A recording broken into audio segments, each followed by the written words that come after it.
তো বাড়ি আমি চলে এসেছি, পুজো পুজো কমপ্লিট। তো আর ছাড়বো না শাড়ি, একেবারে খেতে বসে যাব। তো দেখো কি কি খাবার করেছে শাশুড়ি মা।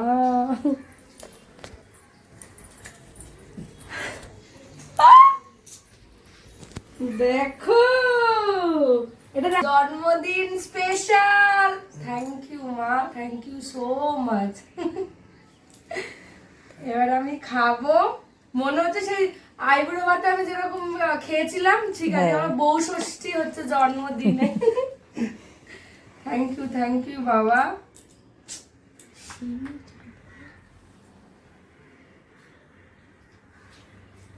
বেশ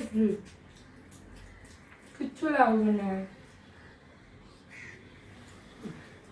শাশুড়ি মা করেছিল 5 রকম ভাজা, তারপরে এখানে হচ্ছে ডাল, মাছ চিংড়ি মাছ করেছিল, মাটন করেছিল, সিমের পায়েস বলেছিলাম, এদিকে হচ্ছে দই, মিষ্টি, স্যালাড আর হচ্ছে চকলেট, সব কিছু।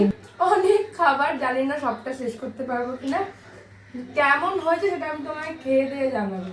হয়ে গেছে, খুব দারুণ খাবার ছিল। তো এখন আমি যাব বিকেলের জন্য রেডি হতে। তো চলো রেডি হয়ে নিই, তারপর নেক্সট ব্লগে আমি আবার আসবো বিকেলেরটা নিয়ে। তো এখনের জন্য বাই।